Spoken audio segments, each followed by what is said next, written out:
नमस्कार मित्रांनो. गोष्ट आवडली तर नक्की शेअर करा आणि चॅनलवर नवीन आला असाल तर आपल्या यूट्यूब चॅनल प्रो कॅपिटल मोटिवेशनलला सबस्क्राईब करायला अजिबात विसरू नका. मित्रांनो, आजची कथा कोणत्याही एका व्यक्तीची नाही. आजची कथा आहे महाराष्ट्राच्या राजकारणात घडणाऱ्या एका शांत पण मोठ्या बदलाची. हा बदल हळू आहे, पण त्याची दिशा इतिहास बदलू शकते. आज महाराष्ट्राच्या राजकारणात महिलांचं नेतृत्व वाढतंय. कधी काळी राजकारण म्हटलं की फक्त पुरुषांचे चेहरे डोळ्यासमोर यायचे. मोठ्या सभा, मोठ्या घोषणा, मोठे संघर्ष. पण आज परिस्थिती बदलते. आज महिला फक्त पडद्यामागे नाहीत, त्या पुढे येत आहेत. त्या निर्णयांमध्ये सहभागी होत आहेत. त्या समाजासाठी उभ्या राहत आहेत. हा बदल एका दिवसात झालेला नाही. हा बदल अनेक वर्षांच्या संघर्षातून निर्माण झाला आहे. पूर्वी महिलांना राजकारणात पाहिलं जायचं नेत्यांच्या पत्नी म्हणून, नेत्यांच्या मुली म्हणून, किंवा फक्त घर सांभाळणाऱ्या व्यक्ती म्हणून. पण आज त्या स्वतःची ओळख निर्माण करत आहेत. आज महिला नेतृत्व म्हणजे फक्त सत्ता मिळवणं नाही.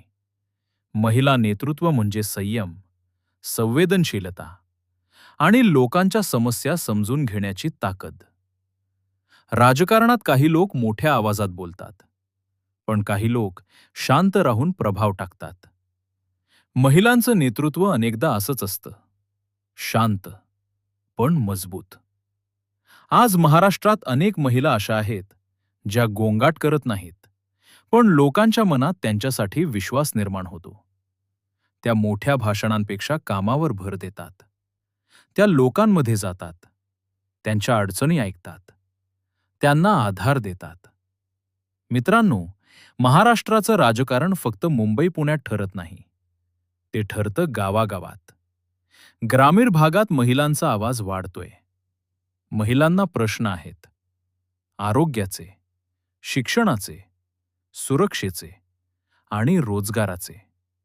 आणि महिला नेते या प्रश्नांना जवळून समजतात, कारण त्या स्वतः त्या संघर्षातून गेल्या आहेत. पण हा प्रवास सोपा नाही.